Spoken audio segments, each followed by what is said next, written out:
Bhim army और आज़ाद समाज party के मुखिया चंद्रशेखर आज़ाद जी आज संगम नगरी प्रयागराज में हैं। यहां उनकी मुलाकात आज पूर्व मंत्री ओम प्रकाश राजभर से हुई है, कई दूसरे नेताओं से भी हुई है। यूपी विधानसभा चुनाव को लेकर चर्चा हुई है। ओम प्रकाश राजभर ने तो यहां तक दावा कर दिया कि आज़ाद समाज पार्टी यूपी विधानसभा चुनाव में उनके भागीदारी मोर्चे का हिस्सा बनने जा रहा है। उनके इस दावे में कितना दम है, क्या सच्चाई है, ये सीधे चंद्रशेखर जी से जानते हैं। जी देखिए, मैं आज इलाहाबाद में हूँ और एक प्रेस के एक प्रोग्राम में शामिल होने आया था। वहाँ उनसे मुलाकात हुई है और खूब चर्चाएं हुई हैं और चर्चाओं के बाद जो है अफवाहों के बाजार गर्म हो जाते हैं। तो प्रयास है कि बहुत सारी चीज़ें अभी बन रही हैं और कुछ अगर बनेगा तो आपको ज़रूर बताया जाएगा।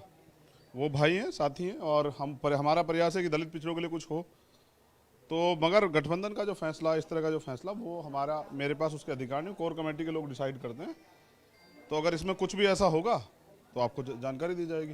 राजभर जी जो दावा कर रहे हैं कि आप उनके मोर्चे का हिस्सा बनने जा रहे हैं, आपकी पार्टी, उनकी पार्टी की संख्या अब 10 से बढ़कर 11 हो जाएगी, उस दावे में कितना दम है? अब देखिए, उन्होंने कहा कि बनने जा रहे हैं, तो अभी गठबंधन की चर्चाएं तो चल ही रही हैं और भी चल रही हैं।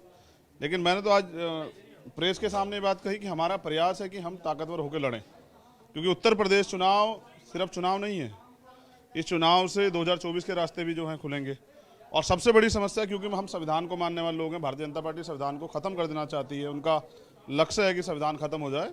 तो हम संविधान को बचाने के लिए कोई ना कोई बड़ा कदम उठाएंगे। लेकिन आज हम लोग यहाँ अंबेडकर छात्रावास में हैं। ईश्वर शरण हरिजन आश्रम के नाम से जब पूना पैक्ट हुआ था, उस बारे में हम बाद में बात कर लेंगे, इससे अलग बात कर लेते हैं। ये बताइए कि अभी आपका कोई अंतिम निर्णय नहीं है, लेकिन संभावनाएं बची हुई हैं। संभावनाएं तो राजनीति में हमेशा बनी रहती है और अंत समय तक भी, एक एक दिन पहले तक भी गठबंधन होते हैं और टूटते हैं। तो हमारा प्रयास जो भी होगा, जो भी कुछ बनेगा, आपको ज़रूर बताया जाएगा। लेकिन आज हम यहाँ हैं और यहाँ एक बड़ी साजिश जो हमारे साथ हुई है वो ये है कि ईश्वर शरण हरिजन आश्रम के नाम से जब पूना पैक्ट हुआ था तो एक हॉस्टल जो है हमें दिया गया था और पिछले 10 साल से हमारे लोग उस हॉस्टल की लड़ाई लड़ रहे हैं। अब वो हॉस्टल हमसे छीन लिया गया है।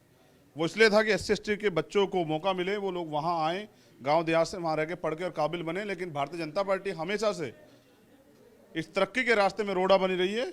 हमारा प्रयास है, हम लोग सरकार से मांग उठाते हैं कि वो आश्रम जो है वो छात्रावास बच्चों को लौटाया जाए। अगर सरकार ऐसा नहीं करती है तो हम इसके खिलाफ बड़ा आंदोलन जो है इलाहाबाद में शुरू करेंगे। बिल्कुल, हम निश्चित तौर पर आपके इस मुद्दे को भी उठाएंगे, लेकिन हम चुनाव पर चर्चा कर रहे थे। और किन पार्टियों से अभी आपकी बातचीत चल रही है?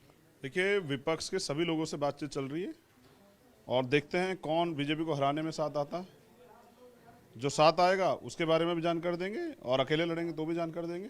अभी चुनाव दूर है, चुनाव की घोषणा नहीं हुई है। जब चुनावी समर चलेगा तो आप मीडिया के लोगों को तो सबकी खबर रहती है, कौन किससे बातचीत करता है, तो आपको बताया जाएगा। धन्यवाद। मायावती जी को आप हल्का समझ रहे हैं? नहीं, मैं क्यों हल्का समझूं? लेकिन मेरा चुनाव तो भारतीय जनता पार्टी से है, वो तो सरकार में नहीं है जिनकी बात आप कर रहे हैं। लेकिन मेरा जो वर्तमान में हम लोग जिस सरकार को हटाने के लिए लड़ रहे हैं वो उत्तर प्रदेश में भारतीय जनता पार्टी की सरकार है। तो भारतीय जनता पार्टी की इस निकम्मी सरकार को तो हटा देंगे। ये इलाहाबाद स्मार्ट सिटी है, आप देख लीजिए, 1-1 फुट के गड्ढे हो रहे हैं। तो स्मार्ट सिटी के नाम पे, और अभी आज ही वो रिपोर्ट कार्ड आया, आज ही अखबार में छपा, जिस हाईवे के बड़े बड़े दावे हो रहे थे गाजीपुर टू लखनऊ, उसमें दरार पड़ गई है।